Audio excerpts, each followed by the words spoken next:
Paus ini mencoba untuk bunuh diri. Dia menjulurkan kepalanya keluar dari air. Sekali pandang ke langit, kemudian ia tenggelam ke dalam air. Namun, manusia di pantai tidak tahu. Orang tua Paus menjulurkan kepala mereka keluar dari air untuk meminta bantuan. Orang-orang menganggap ini sebagai tanda bahwa mereka siap untuk pergi. Paus-paus itu putus asa, tetapi naluri mereka untuk bertahan hidup mendorong mereka untuk mengikuti lubang yang digali oleh manusia. Orang-orang sangat senang melihat Paus berangkat. Kegembiraan yang tinggi. Mereka berkumpul di pintu masuk lubang untuk menyaksikan. Dan saat itulah, Anna menyadari ada sesuatu yang salah. Bayi Paus itu hilang. Ia pergi ke lubang pertama untuk mencarinya. Airnya membengkak, tetapi Paus itu tidak terlihat. Anna bingung. Ia baru saja bersama orang tuanya. Bagaimana mungkin ia bisa menghilang dalam sekejap? Dan saat itulah, wali kota berbicara tentang hukum alam yang kejam untuk bertahan hidup. Bayi Paus itu sangat sakit. Orang tuanya enggan pergi untuk merawatnya. Ia tidak ingin menyeret keluarganya ke bawah. Ia harus mengorbankan dirinya sendiri. Ia berhenti berenang. Ia membiarkan tubuhnya tenggelam ke dalam kegelapan laut. Anna tidak bisa menerima kebenaran. Dia berteriak kesakitan. Dia ambruk ke tanah. Kesedihan menyelimuti semua orang. Tetapi penyelamatan terus berlanjut. Hawa dingin akan datang.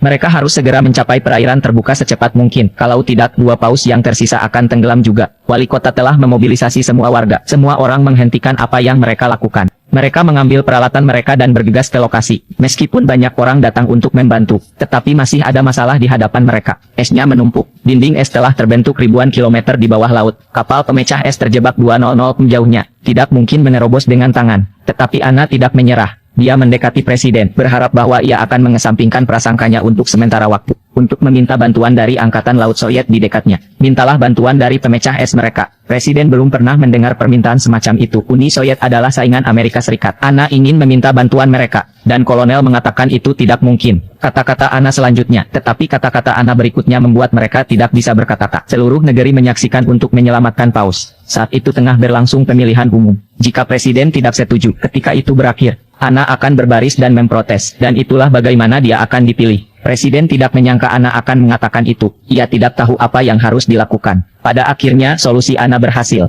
Presiden ditekan, setuju untuk meminta bantuan Angkatan Laut Soviet. Ketika berita itu tersiar, media berita dunia meledak. Tidak ada yang bisa membayangkan. 2 rial perang dingin akan setuju untuk bekerja sama untuk menyelamatkan Paus. Berita itu sampai ke tempat kejadian. Kerumunan orang terinspirasi. Semua orang penuh energi. Segera mereka menggali sampai ke kaki dinding es. 425 lubang di seluruh lautan beku. Itu adalah kerja keras. Tetapi semua orang senang. Tiba-tiba, sirene berbunyi, menarik perhatian semua orang. Di kejauhan, kapal pemecah es Soviet datang dengan cepat. Anna tidak menyangka Soviet akan datang begitu cepat. Pikiran bahwa Paus akan segera dapat melarikan diri. Hatinya akhirnya lega. Namun, suasana di atas kapal pemecah es sangat berat. Dinding es itu lebih besar dari yang diperkirakan kapten. Tidak akan mudah untuk mencapai pintu keluar. Kapten memberikan perintah untuk memperlambat laju. Dengan ragu-ragu, ia mengarahkan ke arah dinding. Orang-orang di pantai menahan napas. Harapan yang tinggi, tetapi detik berikutnya kecepatannya terlalu lambat. Dinding es tidak bergerak sama sekali. Tetapi saat kerumunan orang kecewa, suara kapten terdengar melalui radio. Kawan-kawan, kami hanya menguji air. Kita akan mempercepat. Menyingkirlah dari jalan. Segera setelah kata-kata itu diucapkan, pemecah es datang dengan kecepatan yang lebih cepat. Ia menghantam dinding. Sebuah retakan besar terjadi. Tetapi dinding es tidak pecah. Kapten tidak senang. Ia memerintahkan kapal pemecah es untuk melaju dengan kecepatan penuh. Entah pistol es akan menerobos, atau kapal akan hancur.